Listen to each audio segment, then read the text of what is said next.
All right, welcome in everybody to episode 15 of Taking the Field. I want to get to a couple Lions topics today, talk a little bit of football with you guys. And the first thing I want to get to is the Detroit Lions Football Power Index numbers for the 2020 season, according to the FPI and an article by ESPN. And according to the FPI, the Lions have the fifth easiest schedule in the NFL going into the 2020 season, and only the Colts, Titans, Bears, and Browns are ahead of them in terms of easiest schedules, in that order 1 through 4. But it's interesting because according to the FPI, even though they have the fifth easiest schedule going into 2020, the FPI only predicts the Lions to win between 6 or 7 games this season, and they only hold a 17% chance of making the playoffs in 2020. And on top of that, the Lions come in at number 28 overall in the power rankings, ahead of just the Jaguars, Redskins, Bengals, and Panthers behind them on that list. And for me, one of the questions that I thought when I looked at these numbers was, when you have one of the easiest schedules in the league and the playoff is expanding to a couple extra teams this year, the expanded playoff format for the NFL, could the Lions realistically kind of backdoor their way into the playoffs in 2020? I mean, let's say they win 8, 9, 10 games. With the expanded playoff format, could that be good enough to get them into one of the extra wild card spots? Because I think it could be. I think that we've seen in the past that several teams that won 8, 9 games during this regular season could have gotten in under the expanded playoff format.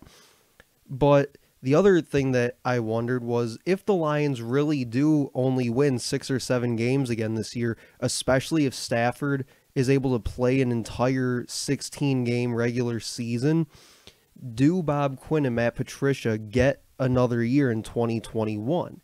Because if you think about, for Bob Quinn individually, this will be his, I believe, 5th year in Detroit, and for Patricia, it'll be his 3rd year in Detroit. And really, I think if they do only win 6 or 7 games this year, I don't think either of them comes back in 2021, especially Bob Quinn, because he's kind of the brains behind the operation, and he has been now for several years.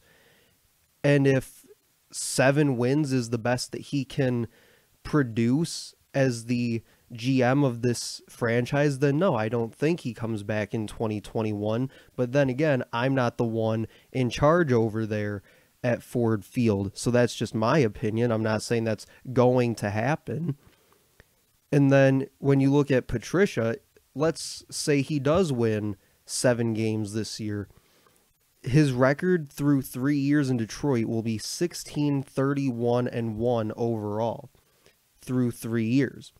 That's about a 34% win percentage. Now, for reference, you go back to the previous coaching regime, and Jim Caldwell's record after 3 years in Detroit was 27-21.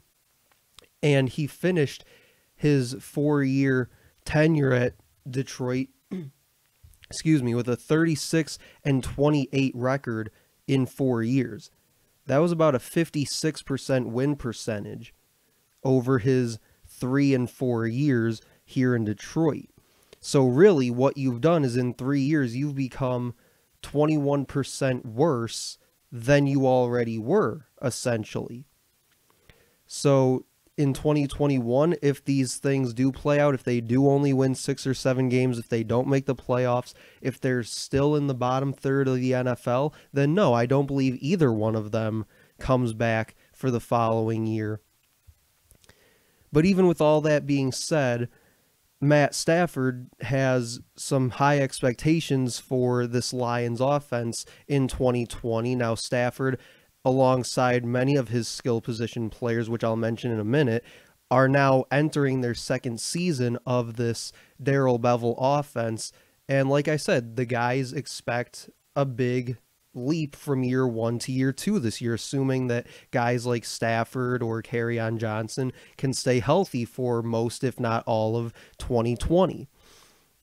And Stafford gets back guys like Kenny Golladay, Marvin Jones, and Danny Amendola as his top 3 wide receivers, along with 2019 first-round pick TJ Hawkinson at tight end. And then at running back, hopefully Kerryon Johnson can finally put together an entire 16-game regular season for the first time in his career. But they also added, just in case, guys like DeAndre Swift and Jason Huntley in the 2020 draft back in April.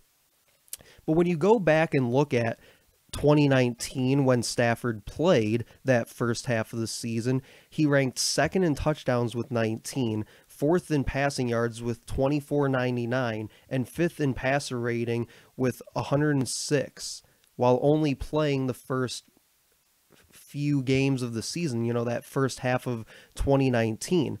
So he was basically on pace for north of 35 touchdowns, 5,000 yards passing, and a passer rating of easily over 100 had he played the entire 2019 season. So I think that when you look at it, it's going to be the health of guys like Stafford or Kerryon Johnson being able to support the pass game with a solid running game. Guys like that, staying healthy on the offensive line. They invested 2 of their draft picks this year in offensive guards, in Stenberg and Jonah Jackson. And then obviously they have Frank Ragnow at center, and Taylor Decker's probably going to be your left tackle. They're not really sure what they're doing at right tackle yet, but at least on paper, if this offense can stay healthy, they probably could be a top 10, at worst top 15 offense in the league. I think the real issue is how improved the defense will be from a year ago, because you saw it even when they had guys like Jeff Driscoll or the quarterback out of Purdue, whose name I'm now forgetting, David Blau, there we go. Even when they had those guys in at quarterback after Stafford went down, they still were able to score 20 plus points in most of those games. The only problem was their defense was giving up 30 plus per game. So I think the real thing to watch here in 2020, whenever they do get around to playing, is how much better the defense is than it was a year ago. And if they actually do have some ability whatsoever to stop the opposing team's offense.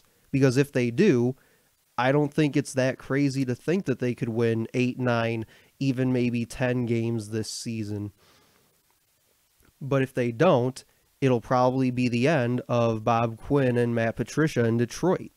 And I don't think that very many Lions fans will be too brokenhearted if it really does come to that.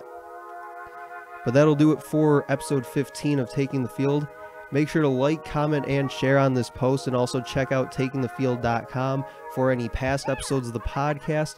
And that'll do it for this one. Thanks for listening.